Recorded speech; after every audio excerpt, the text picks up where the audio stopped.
अगर कोई व्यक्ति सर्दियों के मौसम में वजन कम करने के लिए कच्चा सलाद खा रहा है या मतलब रोज फास्टिंग कर रहा है ना, तो प्राचीन विज्ञान कहता है कि वो असल में अपने ही शरीर को अंदर से खोखला कर रहा है। बिल्कुल। और देखिए ये बात आज के जो फिटनेस ट्रेंड्स है ना, उनके एकदम उलट लगती है। हाँ वही तो, हम लोग सर्दियों को बस एक ऐसा मौसम मानते हैं जिसमें रजाई में दुबक के रहो और बस किसी तरह स्प्रिंग सीजन का इंतजार करो। सही कहा। ऐसा लगता है जैसे शरीर एक सर्वाइवल मोड में चला गया हो। एकदम। लेकिन आज के इस चर्चा में हम महर्षि वाग्भट के प्राचीन आयुर्वेदिक ग्रंथ अष्टांग हृदयम, इसके हवाले से इस पूरी धारणा को पलटने वाले हैं। और ये जो विश्लेषण है ना, ये सच में समझने लायक है। हम बाहर की ठंड देखकर मान लेते हैं कि शरीर के अंदर भी सब सुस्त पड़ गया है। जबकि अष्टांग हृदयम में इसको एक बड़े गहरे सिद्धांत से समझाया गया है ना, वो यथा पिंडे तथा ब्रह्मांडे वाला कॉन्सेप्ट। हाँ, यानी जो नियम इस विशाल ब्रह्मांड में काम कर रहे हैं वही हमारे शरीर के भीतर भी काम करते हैं। जब बाहर का मौसम बदलता है तो अंदर का पूरा रसायन भी बदल जाता है। तो अगर बाहर जमने वाली ठंड है तो शरीर के अंदर के तापमान पर क्या असर होता है इसका? क्योंकि ठंड में तो हमें शरीर भी ठंडा ही लगता है ना। देखिए, यहीं पर शरीर का डिफेंस मैकेनिज्म शुरू होता है। जब बाहर तापमान गिरता है तो शरीर अपनी कोर हीट को यानी मुख्य गर्मी को बचाना चाहता है। अच्छा। हाँ, इस गर्मी को बाहर जाने से रोकने के लिए शरीर क्या करता है कि त्वचा के जो रोम छेद हैं, जो पोर्स होते हैं, उन्हें पूरी तरह सिकोड़ लेता है। ओ, मतलब एकदम सील कर देता है। एकदम सील।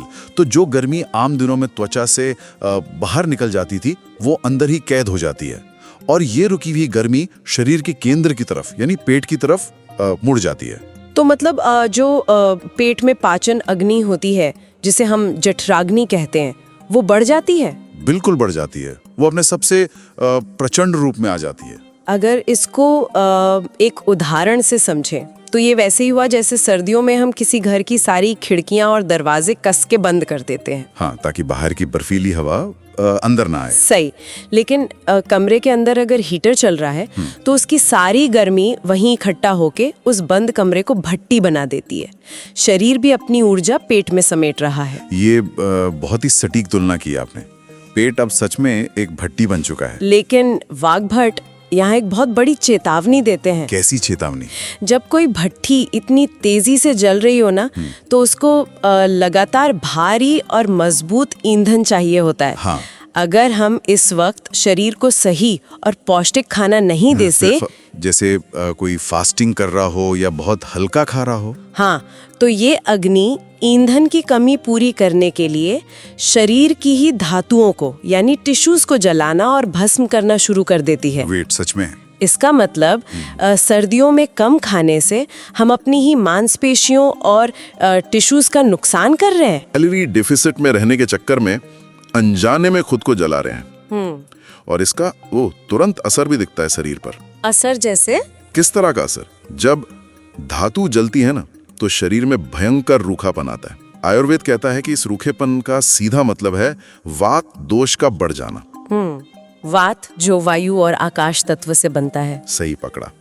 और वो स्वभाव से ही रूखा, ठंडा और अस्थिर होता है।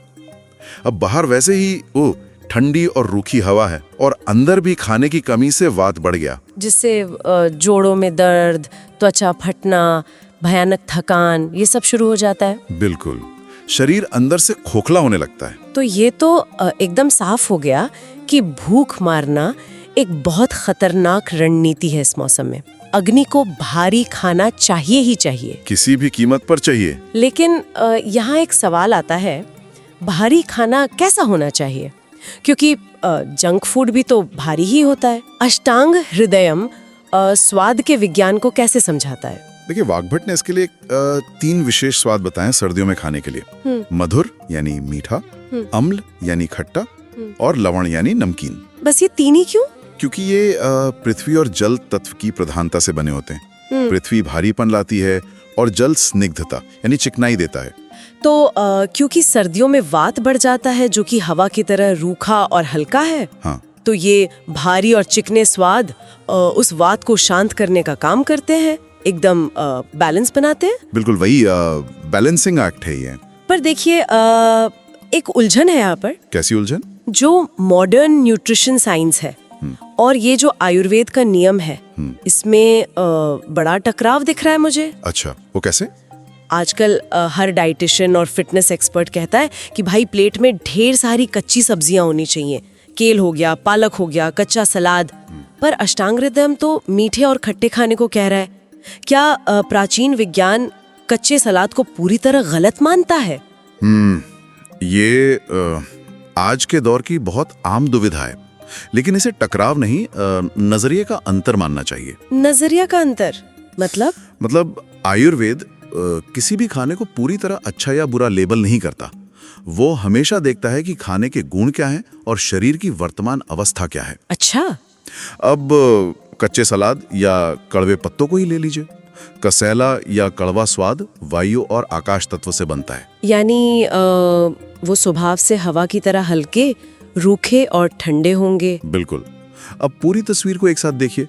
बाहर सर्दी है जो रूखी और ठंडी है, शरीर में वात बढ़ने का डर है, वो भी रूखा और ठंडा है, और ऊपर से हम कच्चा, कड़वा और ठंडा सलाद खा रहे हैं। वही तो।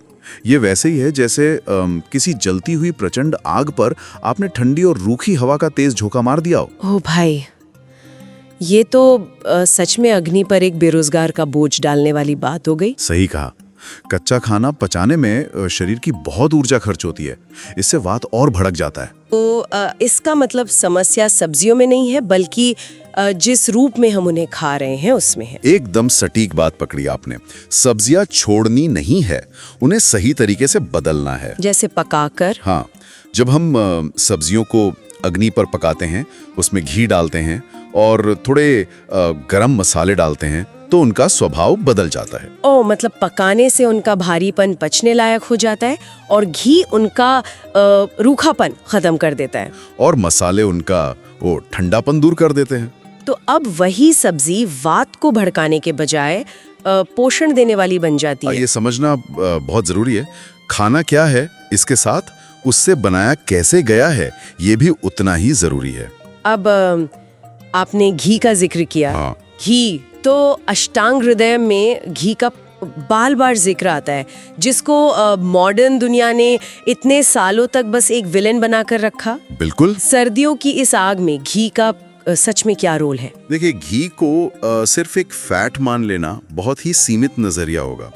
अष्टांग हृदयम इसको रसायन का दर्जा देता है। रसायन? हाँ, मतलब ऐसा सूक्ष्म तत्व जो कोशिकाओं के अंदर यानी सेल्स के अंदर जाकर उन्हें नया जीवन दे, रिपेयर करे। वाग्भट इसको अग्नि का मित्र कहते हैं। वेट, अग्नि का मित्र? पर आमतौर पे तो लोग कहते हैं कि चिकनाई पाचन को भारी कर देगी। यही तो सबसे बड़ी गलतफहमी है। मुझे यहाँ एक हवन कुंड का सीन ध्यान आ रहा है।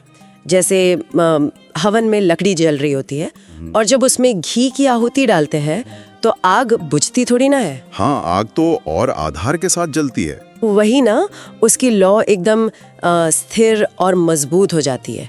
वो बेकाबू होकर इधर उधर नहीं भड़कती। शायद पेट की जठराग्नि के साथ भी घी यही काम करता है। बिल्कुल सटीक उदाहरण दिया आपने। घी अग्नि को बुझाता नहीं, उसको सस्टेनेबल बनाता है। और इसकी एक और अद्वितीय वैज्ञानिक खासियत है, इसे योगवाही कहा जाता है। योगवाही? इसका क्या मतलब हुआ? इसका मतलब है कि घी जिसके साथ भी पकाया या खाया जाए वो उसके गुणों को अपना लेता है, पर अपने खुद के मौलिक गुण नहीं छोड़ता। ओ, तो मतलब घी एक बहुत ही हाई लेवल के डिलीवरी ट्रक की तरह काम करता है। हाँ। हम जो भी मसाला या जड़ी बूटी खाते हैं, घी उसको बॉडी के एकदम सूक्ष्म सेल्स तक सुरक्षित पहुंचा देता है। एकदम सही। पोषण को टारगेट तक पहुंचाने में घी का कोई मुकाबला ही नहीं है। लेकिन यहाँ एक और प्रैक्टिकल सवाल आता है। क्या? आजकल काफी लोग वीगन या प्लांट बेस्ड डाइट फॉलो करते हैं, वो डेयरी नहीं खाते।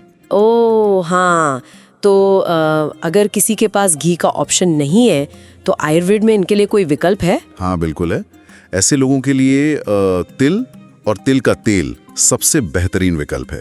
तिल स्वभाव से बहुत गर्म और भारी होते हैं और उसमें नेचुरली स्निग्धता या चिकनाई भी होती है। सही कहा। और तिल के तेल का इस्तेमाल सिर्फ खाने में नहीं बल्कि मालिश में भी अनिवार्य बताया गया है। इसे अभ्यंग कहते हैं। तो मतलब बाहर से मालिश करके भी पोर्स के जरिए वात को शांत किया जा सकता है। एकदम, अंदर और बाहर दोनों जगह चिकनाई जरूरी है। अब अन्य आहारों में जौ और गेहूं को भी बहुत उत्तम माना गया है, क्योंकि वो भी गर्म और भारी होते हैं। हाँ, और वो पेट की आग को लंबे समय तक बिजी रखते हैं। और दालों में विशेष रूप से मूंग दाल का सूप सबसे अच्छा है, जिसमें घी, जीरा और हींग का तड़का हो। बिल्कुल। तड़का असल में खाने को पेट में जाने से पहले ही आंशिक रूप से पचाने का काम करता है। और मीठे के लिए सफेद चीनी की जगह गुड़ और शहद का इस्तेमाल करें, क्योंकि वो शरीर में तुरंत गर्मी पैदा करते हैं। एकदम। तो अब तक हमने ये तो अच्छी तरह समझ लिया कि इस प्रचंड आग को कैसा भारी और चिकना खाना देना है। सही बात है। लेकिन एक और बात है, अगर हम भट्ठी में बेहतरीन ईंधन डाल भी रहे हैं तो ऐसी कौन सी गलतियां हैं जो इस पूरी मेहनत को बर्बाद कर सकती हैं? इस अग्नि के दुश्मन कौन है? देखिए, स्वास्थ्य रक्षा का सबसे बेसिक नियम है अपनी अग्नि को बचाना। और जठराग्नि का सबसे बड़ा दुश्मन है ठंडी तासीर वाली चीजों का अचानक सेवन, जैसे फ्रिज का ठंडा पानी। हाँ, फ्रिज का बर्फ जैसा ठंडा पानी या कोल्ड ड्रिंक्स। सोचिए, शरीर ने इतनी मेहनत करके गर्मी इकट्ठा की और आपने उस पर बर्फ का पानी डाल दिया। ये तो सच में एक धधकती भट्टी पे पूरी बाल्टी ठंडा पानी फेंकने जैसा हो गया। राइट। भट्टी का तापमान तुरंत गिर जाएगा। और जब आग बुझ जाएगी तो उस भारी खाने का क्या होगा जो आपने अभी खाया था? वो तो पचेगा ही नहीं फिर। वहीं से बीमारियों की शुरुआत होती है। खाना पेट में सड़ने लगता है, जिसे हम फर्मेंट होना कहते हैं।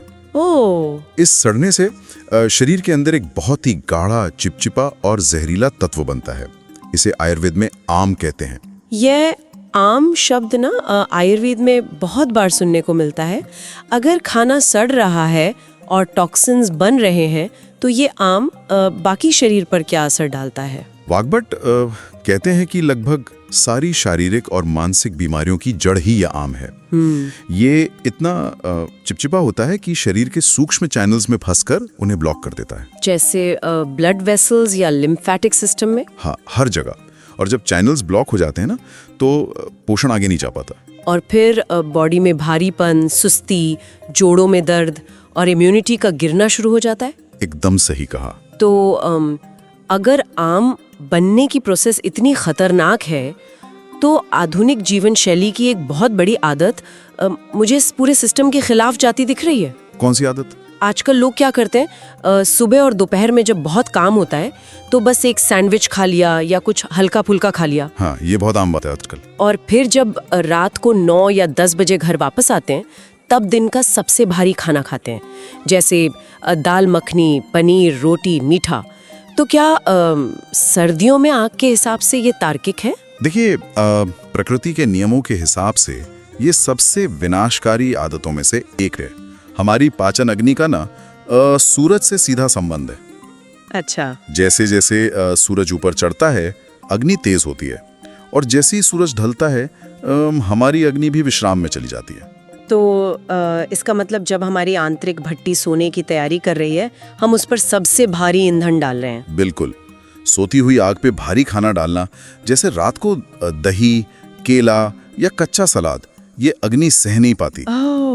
रात को ये भारी चीजें कफ दोष बढ़ा देती हैं। ये वैसी ही है जैसे राख ने किसी जलते कोयले को पूरी तरह ढक लिया हो। ये राख और कोयले वाली एनालॉजी एकदम स्थिति को स्पष्ट कर रही है।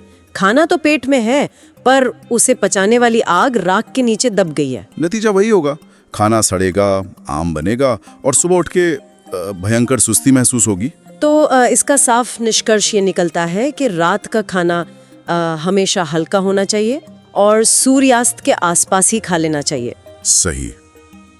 अब हम इस चर्चा को एक बड़े परिप्रेक्ष्य में देखते हैं। हमने आग को समझा, स्वाद को समझा, लेकिन इस पूरे कड़े अनुशासन का अंतिम लक्ष्य क्या है? वही ना, क्या हम सिर्फ सर्दी खांसी से बचने के लिए ये सब कर रहे हैं या इसके पीछे कोई गहरा उद्देश्य है? उद्देश्य सिर्फ मौसम की बीमारी से बचना नहीं है, शरीर के मूल ढांचे का पुनर्निर्माण करना है। आयुर्वेद में शरीर के पोषण को एक चेन रिएक्शन की तरह समझाया गया है। Chain reaction? हाँ, हमारे शरीर में 7 धातुएं होती हैं जब हम सर्दियों में जठराग्नि को अच्छा और स्निग्ध खाना देते हैं ना, तो वो पचकर सबसे पहले रस धातु बनता है। यानी ये एक फैक्ट्री की प्रोडक्शन लाइन जैसा हो गया। हाँ। कच्चा माल एक मशीन से दूसरी में जाता है और हर स्टेप पे और रिफाइन होता जाता है। एकदम सटीक। और इसमें समय लगता है। उत्तम भोजन से उत्तम रस बनता है और फिर उसका निचोड़ रक्त यानी खून बनता है। और रक्त से आड़े की धातु बनेगी। शुद्ध रक्त से मांस बनता है यानी मसल्स। फिर उससे मेद यानी फैट बनता है। मेद से अस्थि यानी हड्डियां मजबूत होती हैं। अच्छा। फिर अस्थि से मज्जा बनती है यानी बोन मैरो। और इस लंबी प्रक्रिया के सबसे आखिर में बनती है शुक्र धातु। तो रस, रक्त, मांस, मेद, अस्थि, मज्जा और शुक्र, ये समझना ही बड़ा रोमांचक है कि कैसे एक कटोरी मूंग सूप इन 7 लेवल से गुजरकर शरीर की सबसे गहरी धातु तक पहुंचता है। बिल्कुल। पर अगर किसी ने सर्दियों में गलत या ठंडा खा लिया तो पहला स्टेप यानी रस ही खराब बनेगा। और नींव कमजोर तो आगे की सारी धातुएं कमजोरी बनेंगी। पर जब ये सातों धातुएं पूरी शुद्धता के साथ बनती है ना, तो आखिर में एक बहुत ही रहस्यमयी तत्व पैदा होता है। कौन सा तत्व? उसे आयुर्वेद में ओज कहा जाता है। ओज? ये शब्द तो प्राचीन ग्रंथों में बहुत बार आता है। इसे आसान भाषा में कैसे डिकोड करेंगे? कोई शारीरिक द्रव है क्या ये? ओज उन 7 धातुओं का अंतिम सार है, एक तरह से उनका मक्खन। ये कोई ऐसी स्थूल चीज नहीं है जिसे टेस्ट ट्यूब में निकाल कर देख सकें, बल्कि ये शरीर की सबसे सूक्ष्म और शक्तिशाली ऊर्जा है। तो अगर इसको मॉडर्न दृष्टिकोण से देखें तो क्या ओज ही हमारी असली इम्यूनिटी है? हम देखते हैं ना, कुछ लोगों के चेहरे पे अलग ही तेज होता है, जीवन शक्ति होती है। क्या वही ओज है? 100% वही ओज है। ये वाइटैलिटी है। और सबसे बड़ी बात क्या है पता है? क्या? सर्दियों का मौसम और ये प्रचंड आग शरीर में इसी ओज को बनाने की सबसे बड़ी फैक्ट्री है। और सर्दियों में इकट्ठा किया गया ये ओज सिर्फ सर्दियों तक ही सीमित नहीं रहता। ओह, मतलब सर्दियों का ये खान पान एक तरह का फिक्स डिपॉजिट हो गया जो फ्यूचर हेल्थ के लिए इन्वेस्ट हो गया, और पूरे साल गर्मी हो या बरसात हमें बीमारियों से बचाता है। ये एकदम परफेक्ट कंक्लूजन निकाला आपने।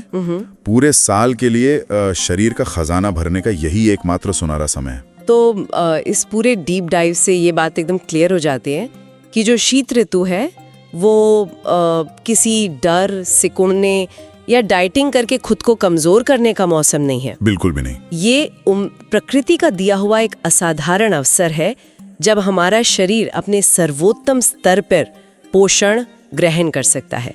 प्रकृति की इस लय को समझना ही स्वास्थ्य की असली कुंजी है। सही बात। इस चर्चा को खत्म करते हुए एक बड़ा गहरा ख्याल आ रहा है। सोचने वाली बात है कि अगर सर्दियां हमारे आहार और शरीर के लिए इतने स्पष्ट और कड़े नियम तय करती हैं, तो बाकी ऋतुओं का क्या? हाँ, वो भी तो कुछ कह रही होंगी। एग्जैक्टली। वसंत, गर्मी या बारिश, ये भी तो हमारे मन, शरीर और जीवन के बारे में हमें कोई ना कोई सूक्ष्म संदेश दे ही रहे होंगे। बस आजकल के इस एयर कंडीशनड और भागदौड़ वाली जिंदगी में शायद हम उन आवाज़ों को सुन ही नहीं रहे हैं।